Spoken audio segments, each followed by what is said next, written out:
लगा। लोगों ने कहा भैया तो लक्ष्मी भी शांत ना करा सकी, तो बोले क्या करें? बोले जिस भक्त के लिए भगवान ने इतना क्रोध धारण किया है, अगर वही भक्त उनकी शरण में जाएगा तो ही नरसिंह भगवान अपने क्रोध को शांत कर सकते हैं।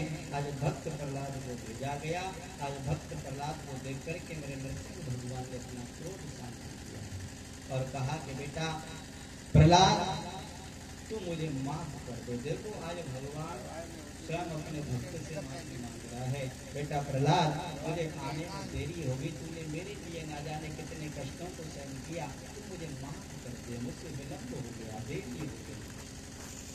तू मांग, जो मांगना चाहता है तो मांग ले, मैं तुझे वरदान देता हूँ। लेकिन कहते हैं बताओ ऐसा लेख पाया गया है कि भक्त प्रहलाद ने एक बार तो ये कहा है कि प्रभु अगर देना चाहते तो मैं तो कुछ नहीं चाहता अपने लिए, लेकिन मेरा पिता जो है वो आताताई रहा, दुराचारी रहा, उद्दंडी पाखंडी रहा।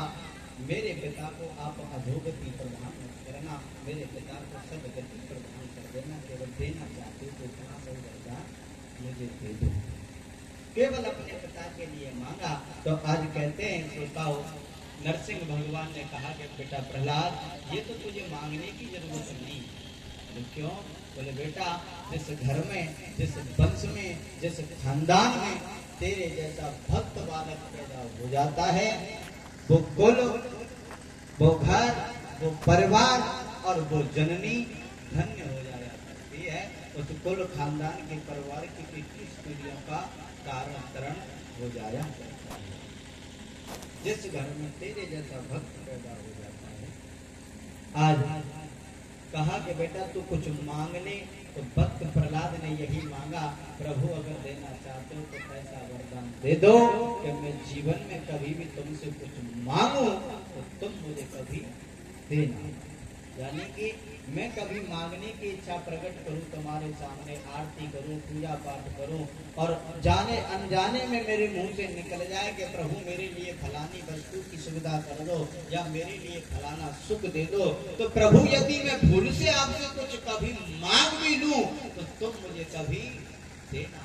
और वास्तविकता में श्रोताओ, जो भगवान के भक्त होते हैं, जो भगवान के अनन्य भक्त होते हैं, वो कभी भी भगवान से कुछ मांगते नहीं है, कभी कुछ नहीं मांगना चाहते।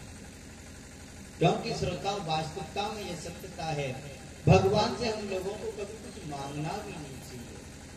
क्योंकि अगर आपने मांगा, पहला भाव तो ये श्रोताओ कि आपने ठाकुर जी की आरती करी या आपने कथा सुनी और कथा सुन करके आपने कहा कि हे भागवत महारानी, यदि हमारे यहाँ लड़का हो जाए या हमारा बालक नौकरी से लग जाए तो हम तुम्हारा वाचन करवाएंगे अपने घर पर या यज्ञ करवाएंगे। और मान लो परमात्मा ने दे भी दिया, तो हमने कथा सुनी और कथा सुनने के बाद में आरती पूजा पाठ करने के बाद में तुमने कुछ मांग लिया, तो कहने का भाव यह है कि तुमने जो किया उसका मोल तुम लोगों ने भर लिया। जैसे हम कहीं फैक्ट्री में काम करने जाते हैं, किसी के यहाँ काम करते हैं और काम करने के पश्चात में हमें 500-600 जो भी रुपए मिलते हैं वो रुपए मिल गए। अब हमारा ऐसा कुछ रहा उसके ऊपर? कभी कुछ ऐसा रहता है? नहीं रहा। सामने वाले का हमने काम किया, उसने बदले में हमें पैसा दे दिया। तो बताओ यहाँ कोई दास भाव है या सेवक स्वामी का भाव है? नहीं है। या सेवक स्वामी का भाव नहीं है श्रोताओ, या तो नौकर का और मालिक का भाव हो गया, या नौकर और मालिक का भाव। आपने जाकर के उसकी पूजा अर्चना वंदना की और उसके बदले में आपने कुछ ना कुछ मांग लिया। लेकिन परमात्मा की भक्ति करनी है, परमात्मा की पूजा आरती करनी है, तो दास भाव लेकर के, सेवक भाव लेकर के करनी है, कुछ मांगना नहीं है। लेकिन हम लोग तो महाराज पूजा तो बाद में करेंगे, पहले मांगेंगे जरूर कि हमें ये मिल जाना चाहिए। लेकिन एक निवेदन और करूं, परमात्मा से कभी कुछ मांगना नहीं, क्योंकि हर पिता ये जानता है कि मेरे बच्चे पर कब पेंट की आवश्यकता है, मेरे बच्चे को कब मोबाइल की आवश्यकता है, मेरे बच्चे को कब रूल कटर मिटाने की जरूरत है, मेरे बच्चा कब शादी के योग्य हो गया।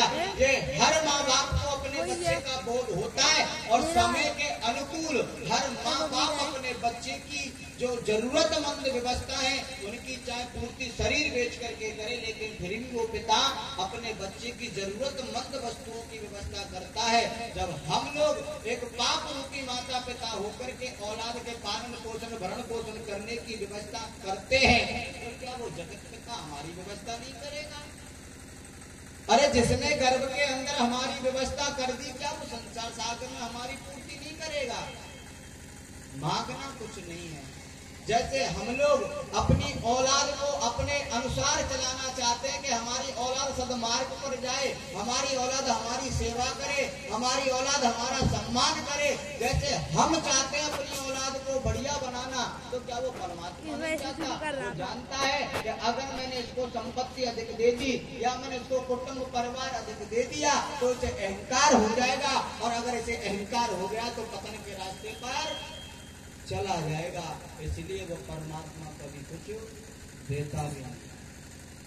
और मेरा अनुभव तो यही कहता है, श्रोताओ, एक दिन और निवेदन किया था मैंने, हमारा अनुभव केवल यही कहता है कि जिसके जीवन में दुख आ रहे हैं, विपत्ति आ रही है, तो समझ लो परमात्मा की कृपा बरस रही है, और जिसके जीवन में सुख आ रहा तो समझ लो परमात्मा से रवाना हो गया, वो तो मैं छोड़ करके चला गया।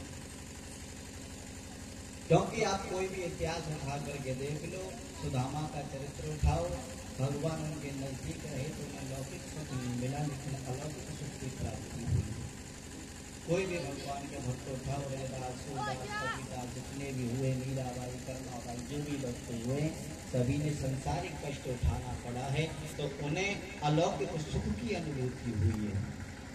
तो मेरी प्रार्थना है, थोड़ा सा दुख आने पर कभी परमात्मा से अलग ना जाए, तो लगना हो जो वो दे रहा है उसको स्वीकार करें, क्योंकि सुख भी उसी का, दुख भी उसी का, जो मिल रहा है संतुष्ट रखें उसी में।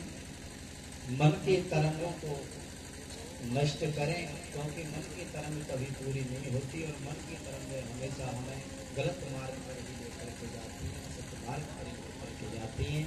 आज एक भक्त प्रहलाद के होते हुए आज हिरण्यकश्यप की मुक्ति हुई, और भक्त प्रहलाद अनन्य भक्ति पूजा पाठ करने के बाद में परमात्मा की अमल भक्ति का वरदान मांगते हैं।